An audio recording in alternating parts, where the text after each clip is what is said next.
참 우리가 얻게 되는 모든 그 놀라운 결과들, 참 여러분들 정말 상상할 수 없는 많은 복된 결과들, 오늘 또 이렇게 복된 또 날에 주님 주시는 귀한 말씀 또 저희들 받습니다.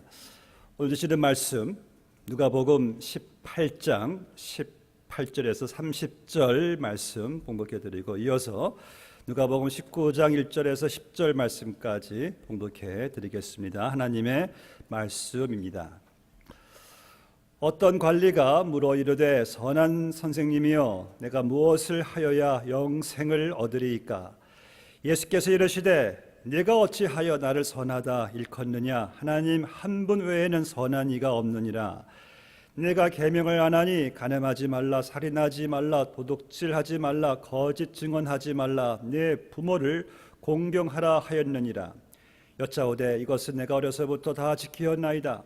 예수께서 이 말을 들으시고 이르시되, 네게 아직도 한 가지 부족한 것이 있으니 네게 있는 것을 다 팔아 가난한 자들에게 나눠주라. 그리하면 하늘에서 네게 보화가 있으리라. 그리고 와서 나를 따르라 하시니, 그 사람이 큰 부자이므로 이 말씀을 듣고 심히 근심하더라. 예수께서 그를 보시고 이르시되, 재물이 있는 자는 하나님의 나라에 들어가기가 얼마나 어려운지, 낙타가 바늘 귀로 들어가는 것이 부자가 하나님의 나라에 들어가는 것보다 쉬우니라 하시니, 듣는 자들이 이르되, 그런즉 누가 구원을 얻을 수 있나이까? 이르시되, 무릇 사람이 할 수 없는 것을 하나님은 하실 수 있느니라. 베드로가 여짜오되, 보옵소서, 우리가 우리의 것을 다 버리고 주를 따랐나이다. 이르시되, 내가 진실로 너에게 이르노니 하나님의 나라를 위하여 집이나 아내나 형제나 부모나 자녀를 버린 자는 현세의 여러 배를 받고 내세 영생을 받지 못할 자가 없느니라 하시니라.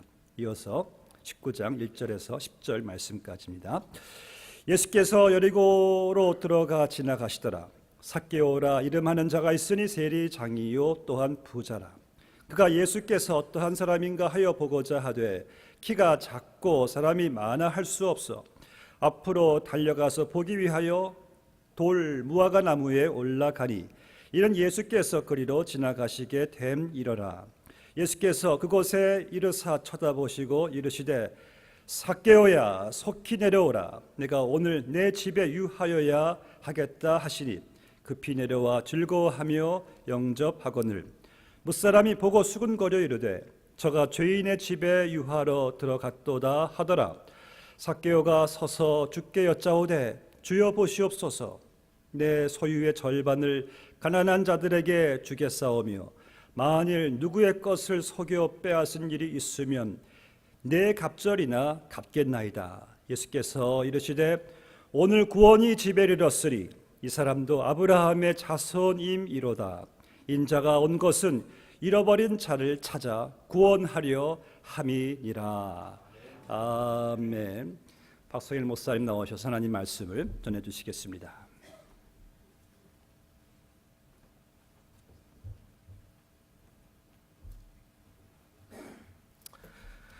예, 귀한 주일 또 화창한 날에 하나님 예배하신 귀한 자리에서 예배 공동체로 모여 하나님 보좌 앞으로 나갈 수 있는 이 시간이 너무 귀하고 아름답습니다.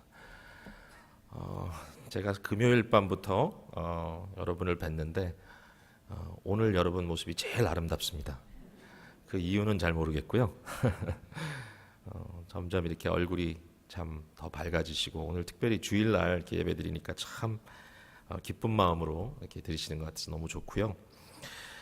오늘 하나님 말씀 제가 이제 네 번째로 여러분께 드리는 말씀인데, 이 말씀이 참 믿음에 있어서 우리의 삶에 다시 한번 도전과 확신을 주는 그런 시간 되기를 간절히 바랍니다. 오늘 본문 말씀은 사실은 하나의 본문이 아니라 두 개의 본문이죠. 두 개의 본문. 근데 이 두 개의 본문이 연결돼 있으면서도 또 좀 대조적입니다. 두 사람이 나옵니다. 한 사람은 관리라고 이렇게 명칭되어 있고요. 다른 사람은 세리장이라고 불렀던 삭개오라는 사람입니다. 이 두 사람이 공동으로 갖고 있었던 것은 부자라는 명칭입니다. 부자. 그러나 실제로 이 사람들의 배경과 실제로 삶의 모습은 너무나 달랐어요. 여기 관리라고 하는 사람은 이 똑같은 내용을 다루고 있는 마태복음이나 마가복음 9절에 보면 청년이었다라는 말이 나오고 있습니다. 젊은 사람인데 이미 관리, 즉 굉장히 고위 공무원 직책을 갖고 있었던 사람이고요. 뿐만 아니라 여러 가지로 보았을 때 굉장히 흠모할 만한 그런 그 캐릭터, 퀄리티를 갖고 있는 그런 사람입니다. 아마도 여러분의 가정에 이런 아들을 두고 있는 부모가 계시다면 굉장히 자랑스러워할 만한 그런 분이에요. 예수님께서 몇 가지 계명을 얘기하면서 말씀하실 때 이 청년이 하는 말이 어렸을 때부터 내가 그것을 다 지켰습니다라고 얘기합니다. 굉장히 흠모할 만한 견고한 청년입니다. 내 부모를 공경하라라는 것도 어렸을 때부터 지켰으니까 부모로서 얼마나 좋으시겠어요. 모든 사람의 꿈입니다. 이런 아들을 두면 좋겠다. 근데 안타까운 게 뭐냐면 사실은 그가 어떤 삶을 살았는지 우리가 대강 어느 정도 추측은 할 수 있지만 너무나 중요한 하나의 피스를 그가 놓치고 있었다는 거죠. 왜냐하면 예수님을 찾아왔을 때 내가 무엇을 하여야 영생을 얻으리까라고 하는 가장 핵심적인 질문을 갖고 왔다라는 것입니다. 부자예요, 부자 청년이에요. 아마도 청년인데 부자라는 말은 그 당시는 부모의 가업이 결국 자녀의 생업 가업이 되기도 하고 부모의 재산이 자녀의 재산이 되기 때문에 소위 요즘 얘기하는 금수저, 은수저 물고 나온 아마 청년이었을 것입니다. 굉장히 좋은 환경에서 또 굉장히 잘 성장해준 그런 청년인데 그러나 그 마음속에 가장 중심적인, 가장 핵심적인 한 질문에 대한 답을 여전히 갖고 있지 않았다는 것입니다. 어떻게 해야 내가 하나님과 진정한 화목을 할 수 있겠습니까? 어떻게 해야 내가 진정 영생이라고 하는 이런 생명의 퀄리티를 내가 얻을 수 있겠습니까? 뭔가 마음속에 불안하고 마음속에 채워지지 않았던 것이 분명히 있었던 거죠, 이 사람은. 이런 문제를 가지고 예수님께 나왔어요. 근데 더 안타깝고 비통한 것은 뭐냐면은 이 정도 청년이고 이 정도 진지한 질문을 갖고 나왔으면 다른 분도 아니고 예수님께 나왔으면 그가 어떠한 답을 얻고 새로운 생명으로 전환되고 그의 인생의 모든 것을 들여 더 나은 사람으로 가는 그 길을 택했어야 되는데 본문에 보면 그가 근심하면서 결국은 왔던 곳으로 돌아가 버렸다라는 결론을 말씀하고 있는 것입니다. 정말 괜찮은 사람인데 결론이 별로였습니다. 반면에 삭개오라고 하는 사람은 누군가요? 세리장. 여러분 세리라고 하는 거 다 아시죠? 텍스 컬렉터. 이 세리는 당시에 여러분 뭐 이미 다 상식으로 알고 계시지만 최악입니다. 최악. 말 그대로 돈 없고 가난한 사람 등쳐먹는 그런 아주 사기꾼들입니다. 더군다나 같은 유대인 민족으로서 당시 유대인들을 점령하고 있었던 로마 정권에 빌붙어서 그들의 앞잡이 노릇을 하고 있는 사람입니다. 결국 로마 제국의 힘을 빌려가지고 돈을 뜯어내는 이런 것을 하는 사람이니까 얼마나 나쁜 놈입니까? 그죠? 그러니까 예수님께서 그 사람의 집으로 들어갔을 때 여기 보니까 사람들이 수군거렸다 그랬어요. 그러면서 저가 죄인의 집에 유하러 들어갔도다. 죄인 중에 괴수입니다. 또 괴수인 이유는 이 사람은 세리가 아니라 세리 캡틴입니다. 세리장. 앞장서서 나쁜 짓을 했던 사람입니다. 자, 근데 놀라운 것은 뭐냐면 이 사람도 예수님을 만났는데 예수님께서 아무런 이야기도 하지 않았고 사실 이 사람이 먼저 예수님께 뭐 대시한 것도 없어요. 그냥 예수님을 보기 위해서 사람이 많고 그러니까 키도 작고 하니까 나무에 올라가서 봤다. 뭐 그 정도예요. 근데 예수님께서 삭개오야 속히 내려오라. 내가 오늘 네 집에 유하여야 하겠다. I want to stay in your house today. 이렇게 이야기를 했을 때 삭개오는 예수님을 너무 반갑게 맞아들이고 결국은 그의 삶에 일대 놀라운 선포를 하게 되는 것입니다. 시작은 청년이 훨씬 유리했습니다. 훨씬 더 다부지고 훨씬 더 미래가 보이는 청년이었습니다. 이 사람은 아마 교회 안에서 다른 사람보다 빨리 성도들에게 인정받고 굉장히 크게 활약했을 만한 사람임에도 불구하고 그의 결론은 예수님을 떠나 근심하며 가버렸고, 반면에 정말 말도 안 되는 죄인 중에 괴수인 삭개오는 예수님을 만났고 예수님을 만난 이후에 그의 인생이 대전환점을 맞이했던 것이죠. 변화됐습니다. 그리고 그가 어떻게 했습니까? 소위 말하는 희년을 선포했습니다. 레위기 25장에 나오는 희년이라는 거 여러분 아시죠? 희년이라는 것은 뭐냐면요, 이스라엘 민족에게 주었던 하나님의 아주 독특한 규례였죠.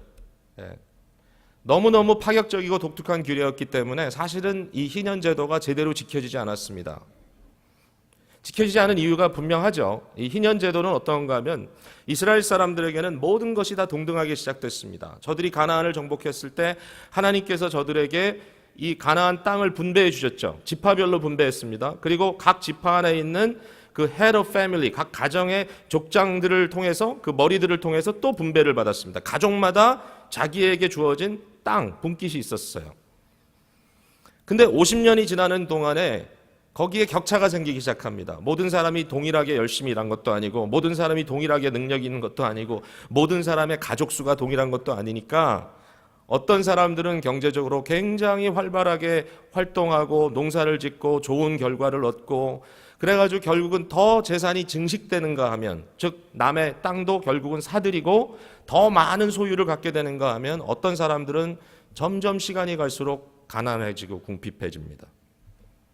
살다가 힘드니까 땅도 팔아 넘기고, 결국 나중에는 살다 너무너무 힘들어서 자녀들도 아내도 다 노예로 각각 뿔뿔이 흩어져 팔려가고 자기도 노예 신세가 되는, 결국은 다른 사람에게 의지하고밖에 살 수밖에 없는, 경제적으로 완전히 이제 밑바닥에 내려앉은 그런 사람들도 있었던 것이죠. 이 50년이라는 기간 동안에. 근데 희년이 어떤 건가 하면 50년이 딱 되는 해에, 50년 되는 그 첫 해에 양각 나팔이라고, 양의 뿔로 된 나팔을 이렇게 뿡 하고 제사장이 불면 어떤 일이 벌어지냐? 모든 게 다 리세트입니다. 자기의 원래 분깃의 땅으로 돌아가는 겁니다. 그죠? 여러분, 이런 게 어디 있습니까? 다 잃었던 사람들이 원래 자기가 받았던 것을 다시 다 회복하는 겁니다. 가산을 회복하는 겁니다. 노예된 자들은 자유함을 얻고요, 자기 부모로부터 받았던 토지를 다시 차지하게 돼요. 영으로부터 다시 시작하는 겁니다. 여러분, 없는 자들, 모든 것을 빼앗긴 자들에게는 정말 희년이라고 하는 것은 복음입니다. Good news. 예수님께서 누가복음에 의하면 갈릴리에 처음 나타나셔가지고 복음을 선포하실 때 예수님이 선포하신 복음이 바로 이 희년의 복음입니다. 가난한 자에게 복음이 전파된다. 여호와의 은혜의 해, the year of the Lord's favor. 희년, 주빌리가 선포된다라고 예수님께서 말씀하시고 사역을 시작하셨거든요. 그러니까 없는 자, 빼앗긴 자, 아무것도 가진 것이 없어 이제는 살 길이 막막한 자들에게는 희년이라고 하는 것은 복음인데, 반면에 모든 것을 갖게 된 자, 힘 있는 자, 그분들에게는 희년은 굿뉴스가 아니라 밴뉴스입니다. 왜냐하면 다 돌려줘야 되거든요. 그러니까 이스라엘 나라에서는요, 실제로 토지에 매매가 없어요. 모든 게 다 리즈예요. 원래대로 하면 50년 리즈예요. 또 그 기간 동안에 하면 그게 30년이 될 수 있고 20년이 될 수 있고 5년도 될 수 있어요. 결국 리즈에 해당하는 액수만 받고 사고 팔게 돼 있는 게 원래 이스라엘의 법이었어요. 하나님이 제정해 준 거예요. 근데 어떻게 됐죠? 희년을 지키지 않아요. 왜? 힘 있는 사람, 권력 있는 사람들이 왜 그걸 지키겠어요? 다 뺏기는데. 그러니까 그 사람들은 그걸 원치 않아요. 부자들은 갖고 싶어요. 가난한 자들은 회복되고 싶지만 길이 없었어요. 그게 이스라엘의 당시의 상황입니다. 그런데 삭개오라고 하는 사람이 스스로 희년을 지키겠다는 거예요. 스스로 자기 재산의 반을 내놓겠습니다. 어차피 그 사람이 부자 된 것은 남들 해먹은 거 아니에요. 더군다나 그가 말하기를, 만약에 내가 다른 사람에게 속여서 빼앗은 일이 있다면 이것을 4갑절이나 주고 갚겠습니다. 4배로 갚겠습니다. 4 times. 출애굽기 22장에 나오는 배상의 원칙입니다. 만약에 무엇을 훔쳤으면 그냥 돌려주라가 아닙니다. 갚아랍니다. 배로. 근데 최고로 많이 갚는 게 4배로 갚는 겁니다. 가장 나쁜 경제사범에게 가장 큰 부담을 주는 것이 4배의 배상인데 삭개오가 스스로 예수님을 만난 이후에 내 재산의 반은 아예 띄어서 가난한 자들에게 분배하겠고, 희년이죠. 뿐만 아니라 내가 남들에게 부당하게 취한 것이 있으면 4배로 갚겠습니다. 결국 얼마나 삭개오에게 남았는지는 모르겠어요. 그의 재산이 어떻게 마지막에 계산이 된지는 모르겠지만, 중요한 것은 뭐냐면은 삭개오의 삶 속에 대변화가 일어났다는 것입니다. 그에게 믿음이 임했고 그 믿음으로 인하여 이 사람은 완전히 새로운 사람으로 바뀌어졌다라는 것이죠. 이게 진짜 아이러니입니다. 이 청년 관원에 대해서는 예수님이 너무 안타까워하셨어요. 근심하셨어요. 부자가 하나님 나라에 들어가기가 얼마나 어려운지, 낙타가 바늘기로 들어가는 것보다 어렵다. 낙타가 어떻게 바늘기로 들어갑니까? 그 당시에 이게 정확하게 무슨 말인지, 요새 낙타가 바늘기로 들어간다는 게 말이 안 되니까 이걸 조금 완화시키기 위해서 바늘기라고 하는 어떤 한 길이 있었는데 그 길이 너무 좁고 이렇게 아주 작은 문을 통해 들어가야 되기 때문에 낙타가 들어가려면 아주 스쿠이즈해서 가야 되기 때문에 그 말이었다라고 이 말의 의미를 좀 완화시키는 사람들도 있더라고요, 해석하는데. 근데 제가 봤을 때는 사실은 이것은 하나의 과장법이에요. 예수님께서 그런 걸 많이 하셨어요. 하나의 예수님의 이 방법이에요. 커뮤니케이션 방법. 그러니까 우리가 충격을 받을수록 좋아요. 낙타가 바늘기로 들어갈 수 있냐? 안 된다. 그 사람들이 그랬잖아요. 듣는 사람들이. 그럼 누가 구원받을 수 있겠습니까? 맞습니다. 이 부자 청년을 보고 예수님은 너무 안타까워했어요. 근데 놀라운 건 뭐냐면, 아이러니는 전혀 구원받을 만하지 않은 삭개오라고 하는 사람이 낙타가 바늘기로 들어갔단 말이에요. 그가 구원받았다는 거예요. 예수님께서 선포하셨죠? 예수께서 이르시되 오늘 구원이 이 집에 이르렀으니 이 사람도 아브라함의 자손이미로라. 그러면서 그도 믿음의 후손이라고 하는 것을 예수님께서 인정해 주셨다는 것입니다. 이 일 이후에 삭개오는 아마도 자기가 살던 패턴대로 살 수 없었을 거예요. 그의 삶에는 정말 변화가 있고 새로운 새 출발이 있었을 겁니다. 자, 어쨌든 우리에게는 이것이 굉장히 의아한 모습으로 보인다는 것이죠. 어떻게 이럴 수가 있을까? 근데 여기에 기독교와 기독교가 아닌 것을 나눠버리는 중요한 이 분수령이 여기서 드러난다는 것입니다. 우리가 말하는 복음은 일반 세상에서 우리가 생각하는 어떤 도덕이나 또는 종교 의식, 종교심 같은 것과는 아주 다르다. 우리가 일반적으로 우리의 눈을 보고 사람을 판단하는 기준과 하나님이 사람들을 구원하여 변화시키는 방법은 좀 다르다. 이걸 우리가 볼 수 있는 거예요. 자, 어쨌든 이 본문 속에 우리가 믿는 신앙의 핵심적인 이슈들을 몇 가지만 여러분께 좀 소개하고 오늘 말씀을 맺도록 하겠습니다. 첫 번째, 오늘 이 말씀을 통해서 우리가 볼 수 있는 것은 우리가 믿는 신앙은 심령에 대한 문제라는 거예요. 마음에 대한 문제. 마음의 변화가 가장 중요합니다. 마음의 변화가 없으면, 내면적인 변화가 없으면 하나님 나라를 받아들이지 못합니다. 그 궁극적으로는 마음의 변화는 성령님께서 일으켜 주시는 거기 때문에, 하나님의 주권으로 우리의 마음을 잡아 일깨워 주시는 거기 때문에 사실상 이것은 소망이 되는 거죠, 우리에게. 또 반면에 심령의 문제를 다룰 줄 모르고 그것을 원치 않고 정말 하나님 앞에 겸손히 진실하게 진솔하게 서기를 거부하는 사람에게는 절망적일 것입니다. 왜냐하면 아무리 외형적으로 외모적으로 괜찮아 보이려고 노력을 해도 그것은 하나님 앞에서 별로 의미가 없다라는 것이죠. 하나님은 외모를 보지 않으시고 중심을 보신다 그랬어요. 즉 우리의 중심의 문제가 해결되지 않으면 구원이고 믿음이고 의미가 없다는 것입니다. 우리의 중심의 문제가 해결돼야 됩니다. 그래야 되는 것입니다. 자, 겉으로 보기에는 이 관원은 훨씬 더 훌륭한 사람이고 삭개오는 그렇지 못한 사람입니다. 그런데 이 관원에 대해서 잠깐 한번 들어가서 생각해 보죠. 심령의 문제가 있었습니다. 이 관원이 예수님께 와서 이렇게 얘기합니다. 선한 선생님이여, 내가 무엇을 하여 영생을 얻으리까? 근데 예수님께서 다짜고짜 이 청년에게 뭐라고 말씀하시냐면, 내가 어찌하여 나를 선하다 하느냐? 하나님 한 분 외에는 선한 이가 없느니라. 자, 19절이죠. 자, 성경을 여러분 보시면서 한번 보세요. 하나님 한 분 외에는 선한 이가 없다. 네가 왜 나를 선하다고 하느냐? 이제 이 얘기를 딱 우리가 들으면 마치 어떻게 느껴지냐면, 예수님이 하나님과 예수님 사이를 이렇게 격차를 두고 나는 하나님이 아니다 이렇게 얘기하는 것처럼 들린단 말이에요. 그거 아니에요. 그거 아니에요. 이 청년이 예수님을 선한 선생님이라고 불렀던, 당신은 선한 분입니다, 당신으로부터 선을 볼 수 있습니다라고 얘기한 것에 대한 이 예수님은 그 의미를 네가 아느냐라고 물어보는 거야. 네가 나한테 찾아왔다. 내가 누군지 알고 왔느냐? 내가 하려고 하는 말을 네가 과연 이해할 수 있느냐? 이 얘기죠. 나는 하나님으로 왔다는 거죠. 우리가 곧 보게 되는데요. 하나님 한 분이라고 하는 이 only one God, 이 하나님 한 분이라고 하는 이것이 결국은 문제가 되는 거예요. 이 청년에게. 자, 보세요. 20절로 갑니다. 예수님께서 이어서 얘기합니다. 네가 계명을 알지 않느냐?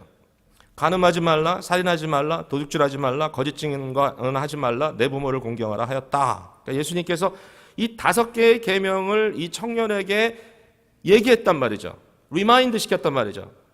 자, 이 5개의 계명은 뭡니까? 10계명에 나오는 계명이잖아요. 맞아요, 틀려요? 맞죠? 예, 지금 한 4분이 조는데 5분이 졸면 제가 설교를 그만하겠습니다. 자, 이 5개의 계명이 10계명 중에 나오는 계명인데요. 이 10계명의 여러분 내용을 너무 잘 아시죠? 먼저 4계명은 하나님과의 관계에서 예배와 관계된 계명입니다. 너무 잘 아시는 거예요. 내 외에 다른 신을 두지 말라. 유일하신 하나님. 두 번째는 그 하나님에 대한 형상을 만들지 말라. 하나님 하면서 자꾸 이상한 형상을 만들어 놓고 뭐 그것이 무엇이든지 간에 어떤 로컬라이즈를 해놓고 여기 하나님이다 이렇게 하지 말라. 하나님은 보이지 않는 하나님이다. 그러나 하나님은 형상을 주셨다. 하나님의 형상을. 어떻게 줬죠? 인간이 하나님의 형상이에요. 우리는 하나님을 비춰내는 역할을 하는 게 예배예요. 그러니까 형상을 만드는 게 아니에요. 우리가 하나님의 형상을 비춰내는 거예요. 그러면서 인간으로 하나님의 형상을 궁극적으로 비춰낸 분이 계셨어요. 예수님이요. 예수님이야말로 하나님의 보이지 않는 형상의 참된 보이는 형상인 거예요. 그러니까 다른 형상 만들지 말라 그랬죠. 세 번째는 하나님의 이름을 망령되 일컫지 말라. 그 뭐냐면 하나님 하는 것도 아니고 하나님 좋아하는 것도 아닌데 맨날 거기다 하나님 붙여가지고 딴짓하지 말라는 거예요. 이스라엘 백성이 이걸 너무 잘했거든요. 하나님의 이름을 팔아먹으면서 결국은 해먹었단 말이죠. 많은 경우에. 그러지 말라. 잘못된 종교인들 거룩거룩하면서 결국은 경건을 자기의 어떤 이익의 도구로 사용하려고 하는 가장 타락한 사람들, 결국은 먹고 사는 문제를 해결하기 위해서 하나님 갖다 붙이는 이런 사람들. 저는 뭐 바자회 건축 헌금한다고요 이렇게 아주 허접한 제대로 되지 않는 물건들을 교회를 통해서 판매망 만들어 파는 사람들이 제일 꼴보기 싫어요. 저는. 그러니까 이거 이해가 안 돼요. 저한테는. 물건이라도 좋으면 몰라. 그래서 저는 남이 만든 거 사다가 교회에서 파는 건 절대로 하지 마요. 저도 제 정책이에요. 왜냐하면은 그 오해가 돼요. 제가 봤을 때는. 자, 그 다음에 네 번째는 안식일을 거룩히 지키라. 안식일의 문제는 하나님과의 관계를 항상 생각하는 거죠. 6일은 세상에서 생산성을 위해서 열심히 일하면서 살아라. 그러나 하루는 하나님과의 관계, 너의 본질의 문제를 항상 생각하며 살아라. 예배의 날입니다. 이 4가지의 계명이 있고 그 다음에 6개의 계명이 남잖아요. 6가지의 계명이 어떤 계명인가 하면 여러분 아시지만 이것은 사람과의 관계 속에서 우리가 이행되어야 될 계명들이란 말입니다. 너무 잘 아시죠? 5번째 계명, 내 부모를 공경하라. 6번째 계명, 살인하지 말라. 있어요, 없어요, 여기? 있어요. 2개 다 있어요. 그 다음에 7번째 계명, 간음하지 말라. 있어요, 없어요? 있어요. 8번째 계명, 도둑질하지 말라. 있어요, 없어요? 너무 어린아이처럼 제가 질문하고 답하라 그래서 죄송합니다. 안 할게요, 이제. 자, 아홉째 계명 뭐죠? 거짓 증거하지 말라. 있죠? 있단 말이에요. 근데 그 다음 게 없어요. 10번째 게. 10번째 계명이 뭐죠? 내 이웃의 것들을 탐하지 말라. 탐하지 말라. 탐심에 대한 문제란 말이죠. 여러분 여기서 이제 우리가 중요한 그 차이를 봐야 됩니다. 이 먼저 5가지 계명을 예수님께서 얘기했을 때 이 청년이 너무 당당하게 얘기합니다. 이것들은 내가 어렸을 때부터 다 지켰습니다. 왜냐하면 이 5가지 계명은요 눈에 보이는 계명이거든요. 그냥 그 말 그대로만 한다면 주님, 예수님, 나 부모님들께 항상 순종하며 살려고 애썼습니다. 그리고 저 사람 죽이지 않았습니다. 저 간음도 안 했습니다. 도적질도 안 했습니다. 이웃에게 거짓말로 사람들에게 말해서 어떤 걸 해먹으려고 한 적도 없습니다. 거짓 증거 안 했습니다. 다 지켰습니다. 근데 예수님께서 뭐라고 하시죠? 22절에 이 말을 들으시고 이르시되 내게 아직도 한 가지 부족한 것이 있다. 한 가지. 언급하지 않은 한 가지. 그게 뭐냐면 탐심의 문제인 겁니다. 탐심, 마음의 문제. 이 마음에 해결되지 않은 문제가 있는 거죠. 탐심의 문제. 그러면 이 탐심의 문제가 뭐랑 연결되느냐 하면 바로 제1계명과 연결이 됩니다. 내 하나님 외에 다른 신을 두지 말라. 탐심이라는 건 뭐죠? 하나님 외에 내가 desire, 내가 covet, 내가 탐하고 내가 원하는 것이 따로 있다라는 것이죠. 일반적으로 물질입니다. 돈입니다. 가지고 싶은 욕망입니다. 자, 여기에 이제 중요한 포인트 하나를 제가 말씀을 꼭 드리고 지나가야 되겠는데, 누가복음은요, 돈에 대한 얘기를 참 많이 해요. 이 돈의 문제를 해결하지 않고 그리스도인으로 산다는 것은 쉽지가 않아요. 예수님이 여러 가지 주제를 가지고 말씀하셨는데 돈에 대한 문제를 많이 다루셨어요. 예수님이 정말 많이 말씀하셨어요. 예수님은 돈에 대한 욕심이 있어서 얘기한 게 아니에요. 예수님이 아셨어요. 21세기에 접어들어 사는 우리에게도 똑같은 문제가 있어요. 바울 사도도 디모데에게 말세에 이런 날이 올 거다. 돈을 사랑하며 나와요. 거기도. 이미 예수님 시대에도 너희가 하나님과 만몬, 돈을 겸하여 섬길 수 없다. 왜? 가장 큰 라이벌이에요, 이게. 그 당시도. 보면 알아요. 심지어는 바리새인들도 누가복음에서는 고발당하고 있어요. 그들의 문제가 단순히 위선인 줄 알았는데 바리새인에 대해서 이렇게 기록되어 있어요. 그들은 돈을 사랑하는 자들이라. 누가복음적으로 얘기하면요. 부자는 누구냐면 부자는 잘 들어보세요. 부자는 돈이 많은 자를 부자라고 그냥 일방적으로 얘기하는 게 아닙니다. 무조건 돈이 많으면 부자고 돈이 없으면 가난한 게 아니고요. 부자라는 말은 물질이, 돈이 그 마음의 주인 된 자를 부자라고 합니다. 누가복음에서는. 물질이 그 사람을 주장하면 부자입니다. 돈이 그 사람의 주인이면 부자입니다. 그리고 이 부자는 화 있을진저입니다. 마태복음에는 심령이 가난한 자는 복이 있나니 천국이 저희 것이며 이렇게 써 있어요. 심령이 가난한 자는. 가난의 문제를 심령의 문제로. 그래서 이것은 하나의 영적인 이슈로 이야기를 하지만 누가복음으로 딱 넘어오면서는 아예 노골적으로 가난한 자는 복이 있나니 심령이란 말을 일단 삭제합니다. 왜냐하면 굉장히 노골적으로 구체적으로 치고 들어가는 겁니다. 반면에 부자는 화가 있습니다. 내용으로 들어가면 누가 주인이냐라고 하는 질문입니다. 누가 주인인가? 과연 여러분에게는 무엇이 주인입니까? 만약에 여러분이 돈이 많건 돈이 적건지 간에 여러분의 마음을 다스리고 있는 주인이 돈이라면, 여러분의 마음을 좌지우지하는 것이 돈이라면, 여러분의 무드를 그냥 레프트, 라이트로 왁 스윙시키는 것이 돈이라면, 돈 때문에 뒤집히고 돈 때문에 기뻐서 어쩔 줄을 모른다면, 여러분의 모든 판단과 결정과 그리고 행동들이 돈으로 인하여서 생겨난다면 여러분 부자입니다. 나쁜 의미에서. 부자는 화 있을진저입니다.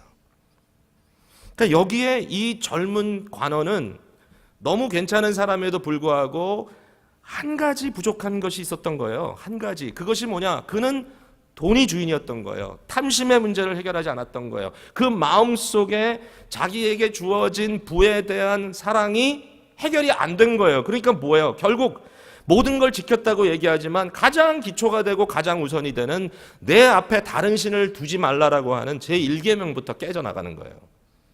거기에 대해서 우리 주님께서 말씀하신 거죠. 모든 것을 다 포기하고 나를 따르라.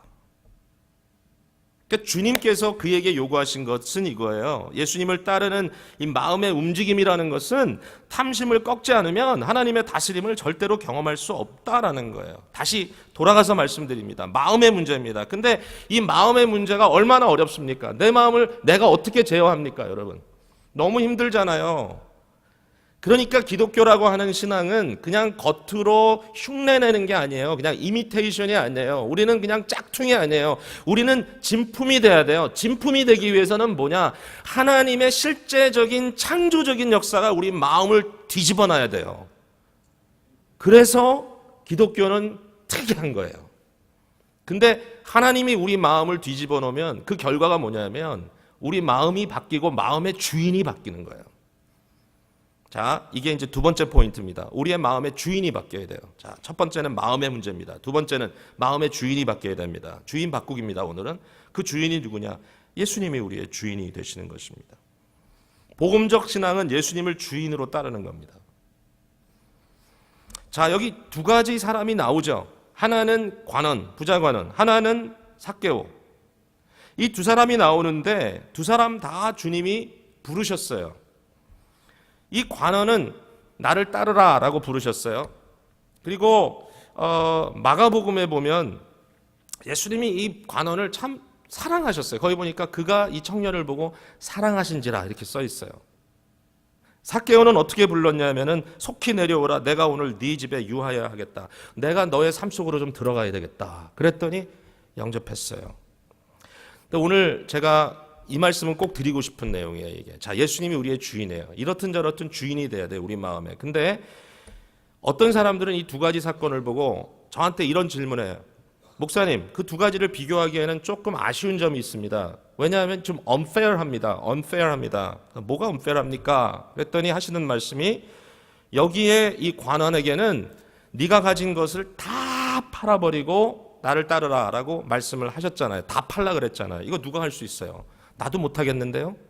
반면에 삭개오는 어떻게 했어요? 내 재산의 반만 가난한 자에게 주고 나머지는 4배로 갚겠습니다. 얼마를 남겼는지 모른단 말이에요. 예? 다 버리고 다 가난한 자들에게 나눠주고 알몸으로 나를 따르라라는 주님의 음성을 어떻게 그걸 따르겠느냐? 이거는 unfair하다. 이건 똑같은 얘기가 아니다라는 거죠. 예. 어젯밤에 제가 원래 기대했던 것보다 좀 너무 길게 이 zuckerberg에 대해서 얘기를 했는데 그 사람도 99%를 내놓겠다 했지만 1%는 갖겠다는 거 아니에요. 근데 1%가 해도 웬만한 사람이 가질 수 있는 평생 재산보다 많으니까 많은 사람들이 뭐 할 수 있다 이렇게 생각할지 모르겠어요. 근데 여기에 이 사람에게 다 내놓으라는 거야. 다 내놓고 나를 따르라. 자, 근데 저는 이 부분을 어떻게 해결하고 싶은가 하면요. 이 관원을 부르신 거하고 이 삭개오를 부르신 거하고는 다른 부르심이에요. 다른 부르심. 그런데 똑같은 주인이에요. 한 주인이 두 사람을 다르게 부른 거예요. 이거는 우리가 이해하고 가야 돼요. 근데 뭐가 더 좋은 것인가? 그것은 생각하기 나름이에요. 예수님께서 이 관원은 어떻게 부르셨냐면요. 나중에 보면 이 관원과 비교해서 베드로가 이런 얘기를 하죠. 우리는 모든 것을 버리고 주를 따랐습니다. 예수님이 사랑했던 이 관원을 다 버리고 나를 따르라고 한 것은 마치 예수님께서 베드로나 안드레나 요한이나 야고보를 부르신 것처럼 특별한 부르심이야, 이거는. 그러니까 이 시대는 어떤 시대냐? 예수 사건이 벌어지는 시대예요. Christ event, 그리스도 사건이. 어젯밤 다 얘기했잖아요. 그리스도 사건. 그리스도 사건의 증인들이 필요해, 그 시대에. 예수님의 고난과 죽으심과 묻히심과 그의 부활을 직접 목격할 수 있는 증인들이 필요해. 사도 시대를 형성하기 위해서 예수님께서 일부 사람들을 불러서 그 사람들은 정말 24/7, 365일, 그것도 3년이나 예수님 곁에 두고 함께 어깨를 비비면서 항상 보도록 하려고 하는 예수님의 마음이 있었던 거예요. 특별한 부르심이에요. 풀타임 사역이에요, 이거는. 이 관원을 부를 때는 그냥 네가 사는 자리에서 나를 섬겨라가 아니에요. 그냥 다 놓고 나만 따라와라. 그러면 내가 책임지겠다라는 그런 부르심이거든요. 관원에 대한 부르심은 굉장히 독특한 특수한 전적인 부르심이에요. 모든 것을 버리고 주를 따랐던 제자들이 있었던 것처럼 이 관원도 그렇게 하면 할 수 있었을 거예요. 만약에 그가 주님이 어떤 분인지를 정말 알았다면. 아마 영구하게 아마 오늘 이 시대에도 그 사람의 이름이 남았을 거예요. 이름이 남아있지 않아요. 이 제자가 어떤 제자였는지, 그가 어떻게 주님을 증거했는지 아마 성경의 한 파트 정도는 그가 썼을지도 몰라요. 이런 특권으로 그를 부르셨지만 그는 그것을 받아들이지 못했어요. 다른 부르심이에요. 반면에 삭개오는 그런 부르심 아니에요. 삭개오는 예수님을 따르도록 주님께서 명하지 않으셨어요. 그냥 여기서 좀 다르게 살아라 이렇게 얘기했어요. 예수님에게도 우리가 예수님을 따른다고 하지만 어린 시기도 있었고요. 부모에게 순종하는. 그리고 아버지 요셉의 가업을 세우기 위해서 노동했던 시기도 있었어요. 우리가 예수님을 따른다는 것은 무조건 다 패킹해가지고 나머지 재산 다 청산하고 먼 오지로 가야지 예수님 따르는 거 아니에요. 어디서든지 따를 수가 있어요. 또 공적인 사역도 있었어요. 이머전시 시츄에이션, 특별한 상황도 있을 수 있다는 거죠. 성도들에게 주신 명령은 각자 부르심대로 머물면서 사는 거예요. 이게 1차적인 부르심이에요.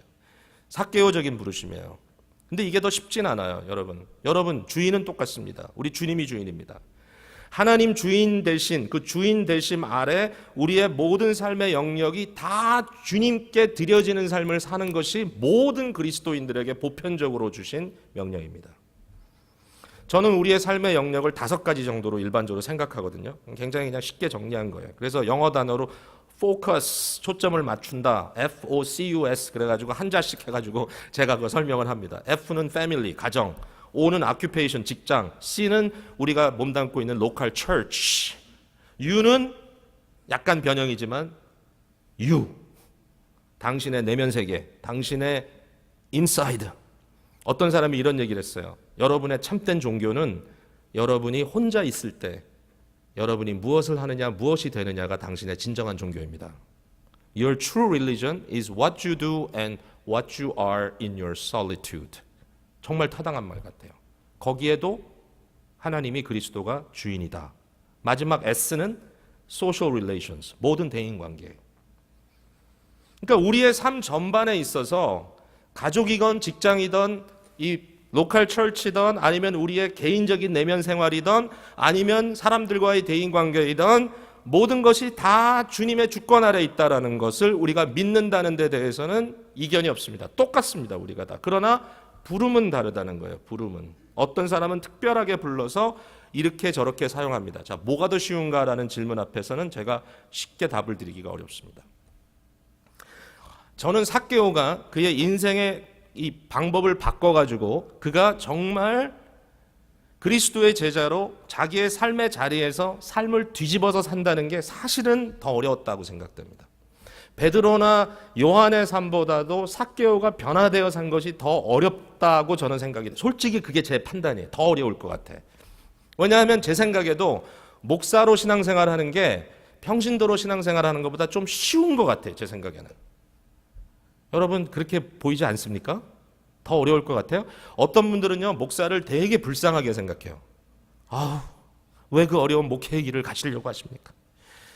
박 목사 얘기 들어보니까 큰아들도 목사가 된다는데 왜 아들까지 그렇게 고생을 시킵니까? 굉장히 목사가 힘들 것 같은데 제가 지난주 화요일날 저희 이 노회에서 목사 안수 시간인데 저보러 권면하라 그래서 제가 권면하면서 이 얘기를 했어요. 내가 아무리 생각을 해도 당신들 정말 럭키한 인간들이다.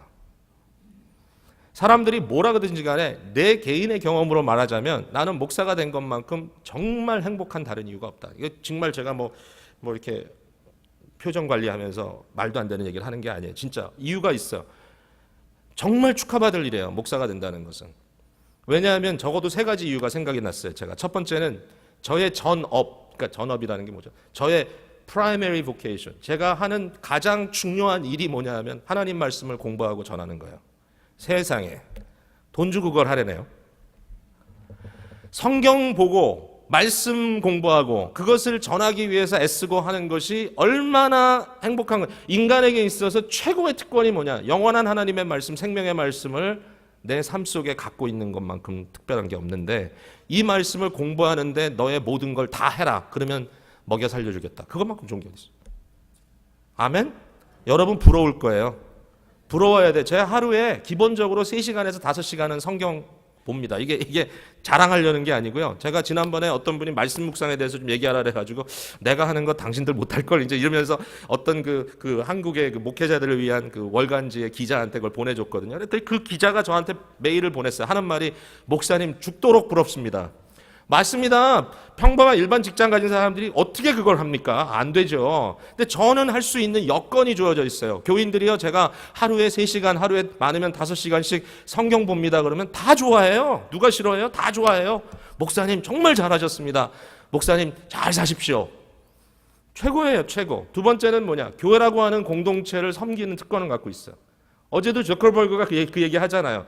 자기가 이 세상을 바꾸기 위해서 할 수 있는 방법 보니까 사람과 사람을 연결시키고 건강한 공동체들을 만들어내는 것이 세상에 건강한 공동체가 어디 있어요? 교회밖에. 교회 같은 공동체가 어디 있어요? 이 공동체 같은 공동체가 어디 있어요? 예. 세상의 직업이나 소위 높고 낮음을 다 포기하고 정말 밑바닥에서 봉사하며 서로 발 씻어주는 사람들이 있는 데가 어디 있냐고요. 그것도 돈 받고 하는 것도 아니고 자발적으로. 그리고 서로 치유하고 아프면 같이 아파하고. 제가 우리 교회가 좋은 교회라는 거 언제 느낀지 알아요? 상처받을 때 누군가 아플 때 장례식 났을 때, 저희는 장례식 대부분 교회에서 하거든요. 근데 아무리 무명 교인이라도 장례식 하면 교회가 꽉 차요. 교인들이 다 와줘요. 교인이기 때문에. 이 사람들이 깜짝 놀래요. 어떻게 이럴 수가 있냐고. 부조해드리고. 근데 그게 교회예요, 교회. 교회니까 가능한 거예요. 세상 어느 것이 그렇게 하겠어요? 산악회가 그렇게 하겠어요? 개모임이 그렇게 하겠어요? 예? 동창회가 그렇게 하겠어요? 예? 결국 기적이나 하고 있지 서로? 자식 자랑이나 하고? 교회를 섬길 수 있다는 것만큼 큰 특권이 없어요. 뿐만 아니라 또 이런 생각도 했어요. 제 평생 일은 뭐냐? 사람 사랑하는 거예요. 사람 사랑하는 거. 목사는. 여러분 사람 미워하고요. 사람 뒤털면서 돈 버는 사람도 많아요, 이 세상에. 어떻게 하든지 저 사람을 내가 해먹어야 되겠다는 유일한 목적을 가지고 그냥 경쟁에 뛰어들어가지고 하는 사람들도 있거든요. 그렇게 해야 먹고 사는 사람도 많거든요. 근데 목사는 뭘 해야 먹고 사냐 하면 사람 사랑하면 돼요. 정말 행복한 거죠. 사실 따져보면. 그러니까 목회라는 부르심은 정말 좋은 부르심이에요. 제가 그래서 여러분께 이런 만큼 말씀드리고 싶어. 여러분 만약에 자녀들 중에 정말 목회할 만한 자녀가 있으면 기도하세요. 정말 시키세요. 왜냐하면은 여러분은 행복해. 여러분 시대에 우리 목사님 같이 여러분을 목회해 줄 목회자들이 이 제너레이션에 있어요. 근데 우리 자녀 제너레이션은 목회자가 너무 없어요. 목회자 될 만한 목회자가. 그러니까 할 수 있어요. 그러나 자, 문제는 뭐냐면 이것은 특별한 소명이에요. 누구나 하는 거 아니에요. 아무나 하면 안 돼, 절대로. 아무나 하면 안 돼요. 특별한 소명이에요. 근데 이것이 제가 생각할 때는 제 자신을 놓고 봤을 때 여러분이 신앙 지키는 것보다 더 쉽게 느껴져. 저는 가끔 이런 생각해요. 제가 목사 안 됐으면 지금 어떻게 살고 있을까? 좀 unfair한 퀘스천이죠. 그죠? 목사가 안 됐으면, 내가 목사라는 의식이 없었으면 내가 과연 주님의 말씀에 순종하려고 이렇게 애쓰고 있었을까라는 질문이 가끔 생겨요. 제 머릿속에. 그러니까 교회 성도님들이 정말 열심히 일하고 하루 종일 노동하다가 저녁 시간에 집회한다고 또 피곤한 몸을 이끌고 나와서 예배드리고, 또 가서 일하고 이것저것 하고 막 정신없이 돌아다니다가 머리도 정리 안 되네. 또 예배 나오고 막 또 헌금하고 또 단기 선교 가려면 또 선교 나가고 이러는 걸 보면 정말 위대한 거예요. 위대하다니까요. 정말 여러분 위대한 분들이에요. 믿으세요. 제가 하는 말을 그냥 띄우는 게 아니에요. 삭개오가 예수 믿는 게 훨씬 어렵다고 저는 생각해. 그러니까 unfair하다고 얘기하지 마세요. 이거 unfair한 게 아니에요. 부르심만 다를 뿐이에요. 단 예수님이 주인 됐다는 것은 동일해요. 예수님이 주인 됐다는 건 동일해요. 제가 이전에 섬기던 교회 장로님 한 분 계셨는데 이분이 아주 능력 있는 분이셨어요. 그래가지고 공장을 세워서 그 공장에 많은 직원들이 일하는 그런 장로님이셨어요. 근데 이 장로님 그 직장에서 일하는 직원 몇 분이 같은 교회를 나왔어요. 근데 그 직원 몇 분이 이런 얘기를 하더군요. 우리 장로님 사장님인데 딱 월요일에 직장에 가면 딱 말씀하시는 게 뭐냐면 나는 장로가 아니라 사장인 것을 분명히 네가 명심하고 지내라고 이런 식으로 항상 얘기를 하신대. 근데 제가 이해는 가거든요. 그 말이. 이해는 가거든요. 왜냐하면은 직장은 직장이죠. 영역이 다르니까. 영역이 달라요. 오퍼레이션 룰이 달라요. 그죠? 그건 이해해야 돼. 그렇지만 이분들이 정말 어려운 게 뭐냐면은 교회에서 그 표정하고 직장에서 표정이 너무 다른 거야. 싹 바꾸는 거야. 그러니까 갑자기 등골이 시려운 거예요. 여러분 목사도 그럴 수 있어요. 강단 앞에서 이렇게 설교할 때 이렇게 여러분 보시는 이 모습이 복음이 생명입니다. 믿음이 사는 길입니다. 용서하십시오. 여러분 참으셔야 됩니다. 예수님의 제자로 사십시오. 이러다가 아무도 안 보고 부교육자들만 있는 교육자실에 가가지고 교육자 회의할 때는 부교육자들 이게 뭐야! 막 이러면서 얼굴색 팍 바꿀 수 있단 말이에요. 제가. 믿어져요? 여러분 목회자는 절대로 아닙니다. 절대로 아니에요. 제가 보니까 김 목사님 전혀 아니에요. 근데 많은 목회자들이 그렇게 해요. 그리고 정말 능력 있는 리더십을 갖고 있는 소위 CEO 타입의 대형교회 목회자들은 더군다나 그걸 잘해요. 알아요. 알아. 그럴 수 있다는 거. 그렇지만 사실은 슬픈 일이에요. 왜? 가정이나 직장이나 교회나 내면 세계나 모든 인간관계 속에 우리가 잘하자는 것 좋고 생산적인 건 좋지만 그러나 그리스도의 향기를 드러내야 된다는 데는 변함이 없어요. 약간씩 포커스는 달라질 수 있어요. 그러나 사람이 바뀌면 안 돼. 믿음이 가야 돼요. 사회에서도 마찬가지예요.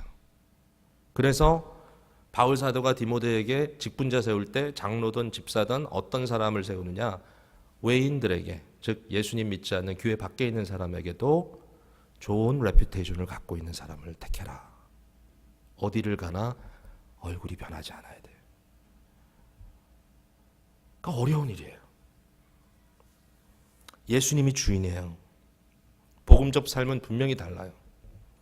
관원이든 삭개오든 어떤 자리에 머물게 하시던 또 어떤 자리로 불러내시던지 간에 복음적 삶은 분명히 달라요. 에베소 4장에 말한 대로 하나님을 모르는 사람처럼 어두운 마음으로 욕심에 붙들려 살아가는 사람과 예수 그리스도의 선풍과 거룩함으로 옷 입은 사람은 분명히 달라요. 예수 믿는 사람은 어떤 자리에 있든지 어떤 위치에 있든지 질문해야 돼. 순간순간 내가 어떻게 주를 기쁘시게 할 것인가. 한번 같이 따라해 보시죠. 내가 어떻게 주님을 기쁘시게 할 것인가. 계속 그 질문을 질문하면 돼요. 어떤 상황이든지 내가 어떻게 주님을 기쁘시게 할 것인가. 이 상황에서 내가 어떻게 주님을 기쁘시게 할 것인가. How can I please God in this situation? 이 상황에서 내가 어떻게 하는 것이 주님이 기뻐할 일인가. 그 질문을 하는 것이 누구예요? 그리스도인이에요. 예수님이 주인입니다. 자, 이제 말씀을 맺을게요. 마지막 세 번째 포인트. 은혜의 약속이 반드시 따라온다는 거예요. 예수님을 주인으로 따르는 자들에게는 약속된 은혜가 있어요. 놀라운 일이에요. 베드로가 예수님께 보소서 우리가 모든 것 다 버리고 주를 따랐나이다. 예수님께서 말씀하시기를 정말 나를 따르기 위하여 모든 것을 포기한 너희들에게 현세의 여러 배를 받고 내세의 영생을 받지 못할 자가 없느니라. 현세는 지금 살고 있는 이 디멘션입니다. 내세는 그 다음에 오는 세대입니다. 물론 우리의 사후 세계이기도 하고 궁극적으로는 부활의 생명입니다. 새하늘과 새 땅이죠. 분명히 거기에는 엄청난 보상이 대가가 우리에게 주어져 있을 거지만 놀라운 건 뭐냐면 현세, 이 제너레이션, 지금 이 세대에도 여러 배를 받는다라고 하는 약속이 있어요. 현세의 여러 배를 받는다는 것을 수학적으로 계산하면 좀 골치가 아플 것 같아요. 하나님 제가 10,000불 헌금할 테니까 1년 만에 50,000불로 불려서 돌려주시기를 당당하게 이 말씀을 의지하여 부탁드립니다. 이렇게 하고 싶은 마음이 생길 수도 있을 겁니다. 그래서 결국은 섬김도 투자구나. 근데 그런 계산은 하나님 편에서는 어떻게 하실지 잘 모르겠어요. 사실 그게 뭐 50,000불이 될지 500,000불이 될지 500,000불이 될지 하나님만 아셔요. 또 너무 기대하지 마세요. 또 제가 이렇게 얘기했다고 어제 말씀드렸잖아요. 하나님은 일용할 양식 주시는데 좀 일가견이 있으시다고. 어쨌든 근데 여기 분명히 말씀하셨습니다. 여러 배를 받는다. 수학적인 계산은 하지 마세요. 그러나 제가 이렇게까지는 여러분께 당당히 말할 수 있습니다. 정말 여러분들이 예수 그리스도를 왕으로 모시고 주님을 따라간다면 이 세상에서 은혜의 약속인데 그것은 뭐냐? 현세 속에서도 충분한 대가를 받는다는 것입니다. 충분한 대가입니다. 그건 뭐죠? 우리 마음속에 만족이 있을 겁니다. 세상이 줄 수 없는 평강과 기쁨이 있을 것이고요. 보람이 있을 것이고요. 정말 이전에 몰랐던 질이 다른 생명을 누리게 될 것이고요. 정말 죽으나 사나 우리는 주의 것이기 때문에 죽음을 두려워하지 않고 담대해지는 은혜를 주실 거고요. 세상 사람들이 약 먹어도 해결 안 되는 일이 우리가 믿음 안에서 주님께서 우리를 치유하시고 변화시키는 일들이 분명히 있다라는 것입니다. 주께서 기뻐하시는 삶을 여러분이 누리게 될 거예요. 확신합니다. 이게 우리에게 주신 은혜의 보상입니다. 그러니까 담대하게 가는 거죠. 제자의 길은 희생과 고난의 길이지만 또 보람과 감사와 기쁨과 평강의 길이라고 하는 것, 절대로 후회 없는 인생을 주께서 살게 해 주실 거라는 것. 여러분, 이것은 굉장한 복음의 진리도 아닙니다. 일반 사람도 다 아는 겁니다. 여러분 아셨어요? 죽기 전에 제일 후회하는 것들을 연구한 사람이 있었잖아요. 이전에 호주에 있는 사람. 마지막 하스피스 일을 하면서 사람들이 죽기 전에 후회하는 것이 뭔가 쫙 적어봤더니 돈 못 버는 거 후회하는 사람 하나도 없고요. 큰 집에서 살지 못한 거 후회하는 사람 하나도 없고요. 세계 일주 여행 못하고 온 거 후회하는 사람 하나도 없고요. 다 뭐 후회하던가요? 그 사람들이. 내가 좀 더 사랑할 걸. 내가 좀 더 친구를 사귈 걸. 내가 좀 더 나누며 살 걸. 정말 내가 좀 더 좋은 일 할 걸. 그거 후회하더라는 거예요. 크리스찬이기 때문에 아니요. 세상 사람도 알아요, 이걸. 근데 우리는 좀 더 빨리 하는 거예요. 왜? 우리는 총체적으로 볼 수 있는 눈이 그리스도 안에서 생겼기 때문에. 그리고 우리 맨날 죽어요. 맨날 죽어요, 우리는. 그리스도 사건 기억하시죠? 그리스도 사건의 관점으로 이야기 나누십시오. 그리스도와 함께 죽고 그리스도와 함께 묻히고 그리스도와 함께 살고, 이것이 맨날 우리의 삶 속에 벌어지는 일들이기 때문에 우리는 후회 없는 삶을 살아갈 수 있는 겁니다. 제가 여러분과 4번 말씀 나눴거든요. 4번. 금요일 밤, 토요일 새벽, 토요일 밤. 근데 제가 어젯밤에도 말씀 끝나고 집에 가서 호텔 가서 고민을 많이 했어요. 와, 내가 과연 이 믿음에 대한 이야기를 하러 왔는데 커리큘럼을 제대로 짜서 온 건가? 이분들이 오늘 주일 설교까지 듣고 나면 뭔가 마음에 좀 새로운 역사가 일어날까? 아니 뭐 연례 행사로 그냥 사경회 하는 거 아니잖아요. 그래도 뭔가 목적이 있어서 한 거 아니에요. 제가 제대로 한 건가? 굉장히 마음속에 좀 부담이 생기더라고요. 근데 마지막으로 여러분께 그냥 이것만 드리고 하고 싶어요. 솔직히. 잘 들어보세요. 히브리서 4장 2절에 보면 그냥 들어보세요. 잘 들어보세요. 새겨 들으세요. 그들과 같이, 이 그들이라는 것은 이스라엘 백성들이 광야에 40년 동안 방황하다가 다 거기 그냥 널려 죽고 여호수아 갈렙만 들어갔단 말이에요. 가나안 땅에. 그러니까 이 사건을 3장에서 이야기하면서 안타까움을 표현하는 거예요. 근데 그들과 같이 우리도 복음 전함을 받은 자이나, 광야에 있었던 사람들 복음을 받았다는 거예요. 그들에게도 모든 사인이 있었어요. 불기둥과 구름기둥에 성령의 인도하심이 있었고요. 모세를 통하여 율법이 선포됐고요. 회막이라고 하는 곳에 하나님 만나고요. 제사법을 통해서 죄사함도 있었고요. 다 들었어요. 그들에게도 복음이 전파됐어요. 우리에게도 복음이 전파됐어요. 우리는 좀 더 구체적으로 예수님이 오셨기 때문에. 그런데 그 말씀이 그들에게 유익하지 못한 것은, 말씀을 분명히 들었는데도 이것이 그들에게 유익하지 못한 것은 듣는 자가 믿음과 결부시키지 아니함이라. 듣기는 들었는데 유익이 되지 않았어요. 왜냐하면 믿음과 결부시키지 않았기 때문에. 제가 누누이 말씀드렸습니다. 믿음은 하나님의 선물입니다. 여러분 기본적으로 믿음이 많은가 적은가, 있는가 없는가 그거 갖고 고민하지 마세요. 이 자리에 나와 계신 분들은 겨자씨만한 믿음이라도 주셨습니다. 아멘. 그 믿음을 계속해서 확인해 나가실 필요는 있어요. 그러나 겨자씨만한 믿음이라도 주셨는데 너희에게 겨자씨만한 믿음만 있어도 산을 옮기겠다고 주님 말씀하셨단 말이에요. 문제는 뭐냐면 그 믿음을 말씀을 듣고 깨우칠 때마다 결부시켜서 삶이라고 하는 것으로 만들어내지 못하는 게 우리 잘못이라는 거예요. 그러니까 이제부터는 여러분이 하나라도 좋아요. 2개면 더 좋고 3개면 슈퍼. 말씀 들었던 것을 마음속에 계속 묵상하면서 몇 가지를 추려서라도 내가 믿음으로 반응해야 되겠다. 내 믿음을 프랙티스 해야 되겠다. 계속해서 아무런 변화도 없고 아무런 유익도 영적으로 얻지 못하면서 그냥 별 기대감도 없이 사는 거 이제 좀 청산하시고요. 말씀이 우리에게 유익되도록 변화를 소망하고 갈망하는 우리의 삶이 됐으면 좋겠는데 이미 다 하시는 거예요. 사실은 제가 이건 권고죠. 더 한번 액센트 주는 거고, 또 우리가 실패하죠. 처절하게 실패하죠. 근데 너무 실패에 연연하지 마세요. 저는 마음으로 작정했어요. 박성일은 실패자다. 내 스스로는 실패자다. 내가 실패하는 것은 하나도 이상할 게 없다. 그러나 예수 그리스도와 연합된 나는 실패를 변하여 영생의 길로 나를 이끌고 가신다. 실패한다는 거 두려워하지 마세요. 영적으로도. 근데 아무것도 하지 않는 것은 하지 마세요. 꿈틀거리세요. 반응하세요. 알아가려고 하세요. 좀 제대로 알겠다고 생각하시고요. 신앙생활에 의식 있는 사람들이 되세요.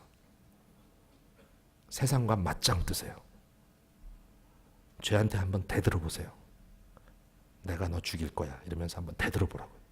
그냥 흘러가지 말고. 그러면 아마 내년 이맘때쯤 되면 내가 뭐가 좀 달라졌는데 있을 줄로 믿습니다. 아멘. 기도하겠습니다. 좋으신 하나님, 오늘도 말씀 앞에 저희들 믿음의 사람으로 변화의 삶을 살아갈 것을 희망합니다. 예수 우리 왕입니다.